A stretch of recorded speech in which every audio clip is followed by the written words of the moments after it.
El Señor esté con ustedes. Del Santo Evangelio según San Mateo.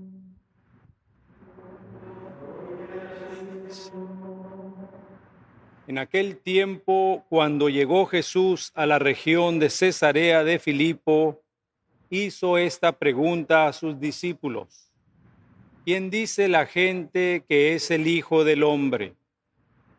Ellos le respondieron: unos dicen que eres Juan el Bautista, otros que Elías, otros que Jeremías o alguno de los profetas. Luego les preguntó: ¿y ustedes quién dicen que soy yo? Simón Pedro tomó la palabra y le dijo: tú eres el Mesías, el Hijo de Dios vivo. Jesús le dijo entonces: dichoso tú, Simón, hijo de Juan, porque esto no te lo ha revelado ningún hombre, sino mi Padre que está en los cielos.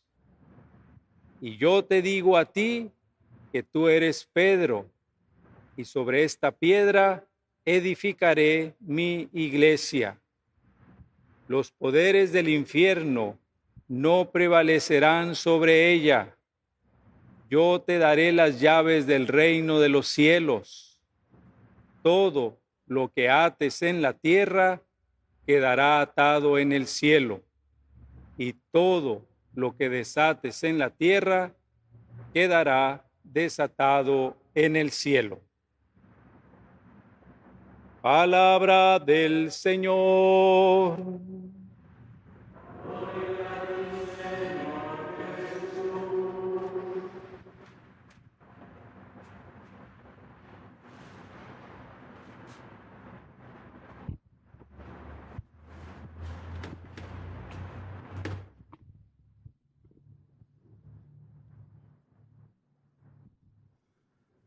Cuando leemos los santos evangelios y los escritos del Nuevo Testamento, no nos queda ninguna duda, no solo de que Jesús fundó una iglesia, una comunidad de discípulos fundada en la fe, en la esperanza y en la caridad, sino que también por voluntad de Cristo instituyó dentro de la comunidad, tomándolos de entre los discípulos, a un grupo de apóstoles a los que confió una misión especial, la misión de continuar el ministerio que él había comenzado en favor de la salvación del mundo entero. Podríamos decir que la misión confiada a los 12 tiene dos lados. Por un lado, es la misión de cuidar, de apacentar al pueblo de Dios, de introducirlos a la iglesia por los sacramentos, de apacentarlos, de gobernarlos, de guiarlos, enseñándoles a cumplir lo que el Señor nos ha mandado y confirmándolos en la fe. Pero tiene también una misión hacia afuera, la misión de hacer resonar el evangelio en todos los pueblos de la tierra, hasta los últimos rincones, hasta los últimos confines, hasta las más remotas islas. Jesús construyó su iglesia sobre el cimiento de los apóstoles, sobre el colegio de los apóstoles. Y tampoco hay ninguna duda de que dentro del grupo de los 12, dentro de aquel grupo que son hermanos, como son hermanos de todos los discípulos, Cristo encomendó a uno de ellos, a Simón, el hijo de Juan, el hermano de Andrés, un ministerio y una misión muy especial. El ministerio y la misión de ser el primero, de ser el primado, de tener una función dentro del colegio. Los apóstoles, los escritos del Nuevo Testamento, están de acuerdo en que fue Jesús mismo quien a Simón le cambió el nombre y le puso Cefas, que en arameo significa roca, piedra, Pedro, Pedro.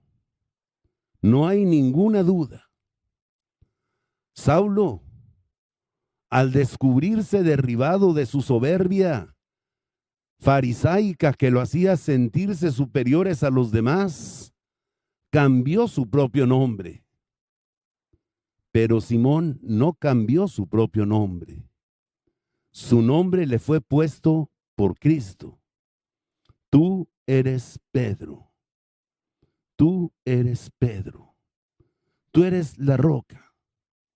Tú eres la roca sobre la cual edificaré mi iglesia. Por eso cuando se leen las listas de los apóstoles de Jesús en el Nuevo Testamento, siempre Pedro encabeza esas listas. Por eso siempre que hay que tomar decisiones especiales, Pedro tiene una función fundamental en esas decisiones que se toman. Por eso la palabra y el ejemplo de Pedro tiene también una dimensión muy fuerte para la iglesia primitiva.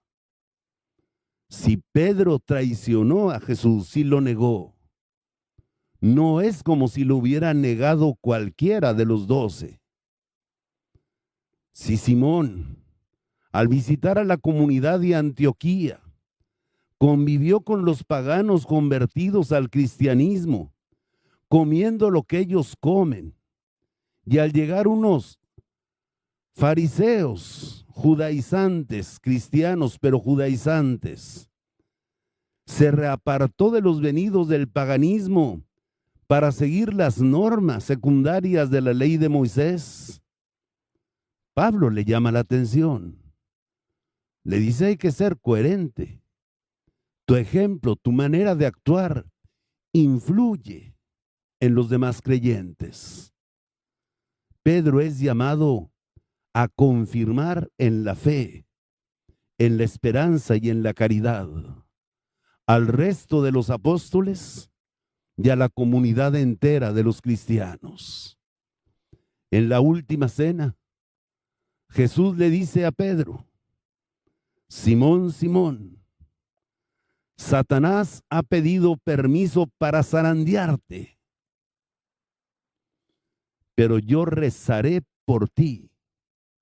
La oración de Cristo permanente por Pedro, para que tu fe no desfallezca y para que cuando tú te hayas convertido, confirmes en la fe a tus hermanos. En el Evangelio de Juan hace pocos días leíamos ese diálogo de Cristo resucitado con Simón, en que respondiendo a la pregunta si me amas, Jesús le dice a Pedro por 3 veces: apacienta mis corderos, apacienta mis ovejas, apacienta mis ovejas. No hay ninguna duda en el Nuevo Testamento de la misión confiada por Jesús a Pedro dentro del colegio de los 12. Y aunque apenas en el siglo XIX, durante el Concilio Vaticano I, el Papa Pío IX promulgó como una verdad que debía ser creída el primado de Pedro sobre la Iglesia Universal, esa fe ha sido la fe de la Iglesia desde su fundación, desde el Nuevo Testamento, y a lo largo de toda la historia de la iglesia. La iglesia cree en el primado de Pedro y como sucedió en el principio relatado por el libro de los Hechos de los Apóstoles, la iglesia reza incesantemente por Pedro. En todas las misas que se celebran en cualquier parte del mundo, siempre rezamos por nuestro Santo Padre, el Papa Francisco, el sucesor de Pedro. Los obispos somos sucesores de los apóstoles en general, no somos sucesores de uno en especial. El Papa, el obispo de Roma, es el sucesor de Pedro, donde Pedro murió. Y eso ha sido desde el principio. Aún en vida de los mismos apóstoles, los sucesores de Pedro ocuparon un lugar especial en la iglesia. Lino, Cleto y Clemente. Hoy escuchamos estos bellos textos de la Escritura. La iglesia que reza incesantemente por Pedro. Pablo, que habla de que ha llegado el momento del sacrificio, que habla de esa misión cumplida, de ese consumatum est, todo se ha cumplido. He combatido bien en el combate, he corrido hasta la meta, he perseverado en la fe, a pesar de las tentaciones y de las persecuciones. He perseverado. ¿Qué es lo que me aguarda? ¿Qué es lo que espero? ¿Qué visualizo para el mañana? El sacrificio, sí, pero también la corona inmortal de la gloria. Uno y otro, Pedro y Pablo, saben que cuentan incondicionalmente con Jesús, uno y otro. Pedro, al verse libre de la cárcel, exclama: ahora sé que en verdad el Señor está conmigo y me ha librado de lo que Herodes y el pueblo judío planeaba en mi contra. Ahora sé que el Señor está conmigo.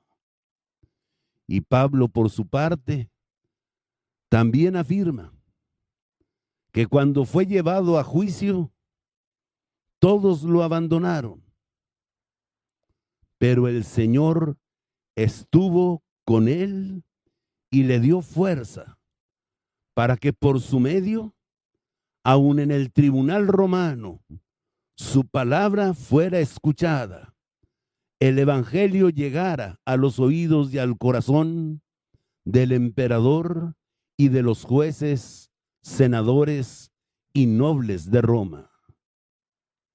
La certeza de que el Señor está con ellos. Y el santo evangelio que hoy hemos escuchado, ese santo evangelio tan significativo en que Jesús le da a Simón, el hijo de Juan, el sobrenombre de Pedro, nombre que implica una misión, una tarea, un ministerio especial dentro de la iglesia. Lo reconoce bienaventurado. Reconoce que la respuesta que dio a la pregunta, ¿ustedes quién dicen que soy yo?, no le fue inspirada por los hombres ni por su sola capacidad intelectual, sino que esa respuesta le fue inspirada por Dios. Lo que has dicho no te lo reveló la carne ni la sangre, sino mi Padre que está en el cielo. Y yo te digo, tú eres Pedro, eres Cefas, eres roca, sobre la cual edificaré mi iglesia, y las puertas del infierno no podrán en contra de ella. El mismo Jesús, en el sermón de las bienaventuranzas que acabamos de escuchar en la semana que terminó, al finalizar ese sermón, nos hablaba del reino de los cielos, comparándolo con un hombre prudente, que cuando edifica su casa, la edifica sobre roca, sobre Cefas, sobre Pedro, y no sobre arena, para que cuando vengan los terremotos y los huracanes, para que cuando crezcan los arroyos y soplen los vientos, aquella casa se mantenga en pie y las fuerzas de la destrucción no puedan contra aquella casa. Está cimentada sobre roca.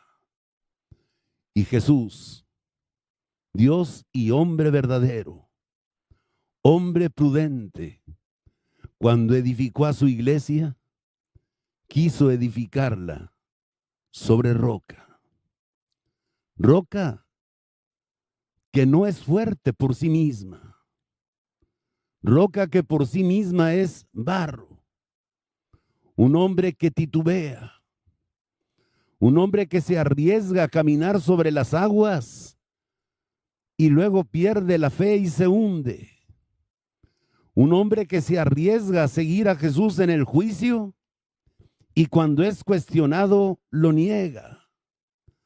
Un hombre que acepta que los paganos pueden ser miembros de la iglesia, pero que se echa para atrás cuando llegan los discípulos de los judíos convertidos al cristianismo.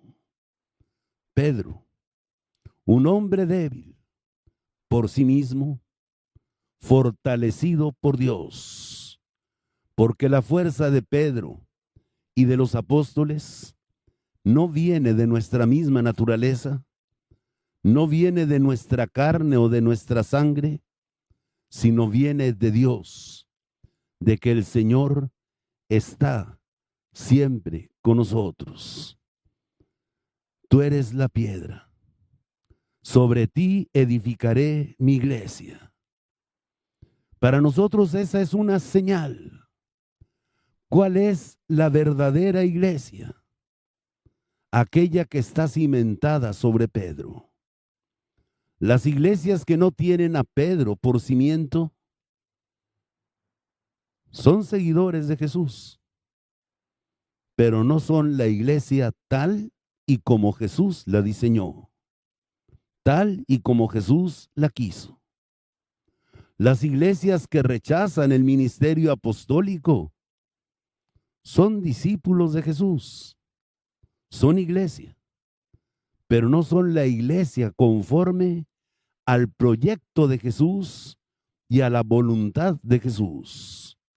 Les falta algo esencial instituido por el mismo Cristo a lo largo de su vida como peregrino en este mundo. Las puertas del infierno no prevalecerán contra ella. La iglesia está llamada a sobrevivir las crisis de la historia. Los hombres somos mortales. Pedro y los 11 murieron, pero el ministerio petrino y el ministerio apostólico se perpetúan en la iglesia. Se perpetúan a través del sacramento del orden. La iglesia no solo fue apostólica, sino la iglesia es apostólica porque es fiel a la enseñanza de los apóstoles y porque en ella vive el ministerio confiado por Cristo a los apóstoles. La iglesia, los hombres cambian. Un día es Pedro, otro Lino, otro Cleto, otro Clemente. Otro día serán papas con mala fama, Alejandro VI o Julio II. Otros días serán papas con fama de santos, Juan XXIII, Paulo VI, Juan Pablo II. Pero siempre tendrán hombres conscientes de su debilidad y de su flaqueza, pero que saben que su fuerza viene de Dios. El ministerio perdura en la iglesia. En las mismas palabras del Evangelio de hoy, Cristo le dice a Pedro: te daré las llaves del reino de los cielos. Dar las llaves. En el Antiguo Testamento, dar las llaves es un signo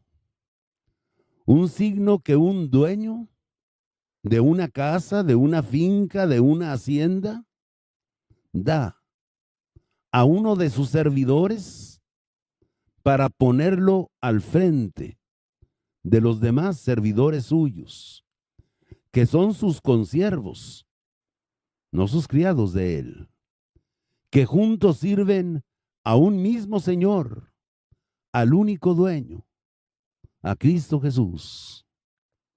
Le confía las llaves. Es el siervo prudente y fiel a quien el Señor puso al frente de su familia.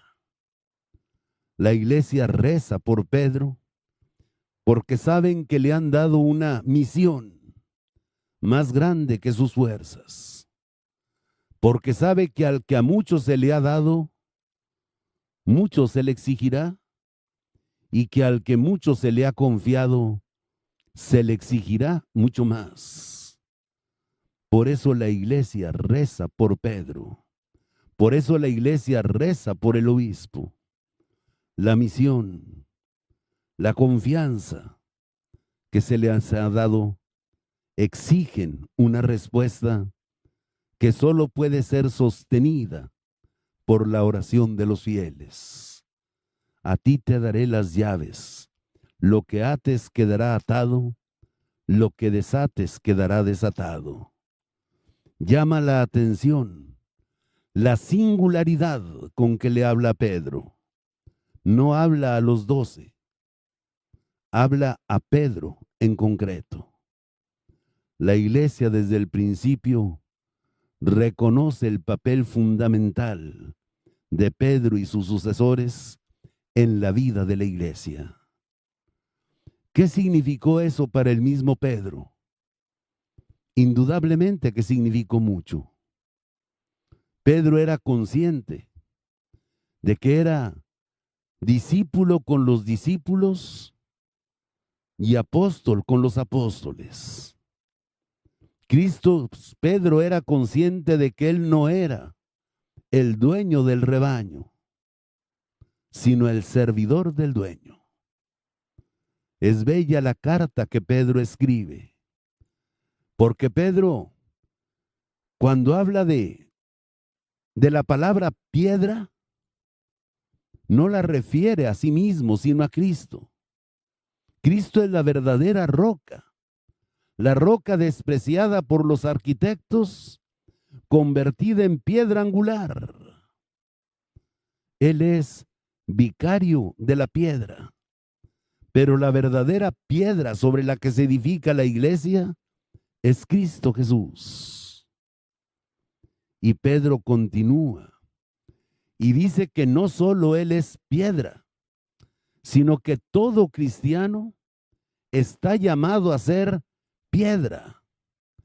Que Cristo quiere no una iglesia de adobe que se derrumbe con facilidad, una iglesia construida con piedras vivas, con gente de fe inquebrantable como la de Pablo, gente que persevere en la fe en medio de tentaciones, persecuciones, burlas e insultos.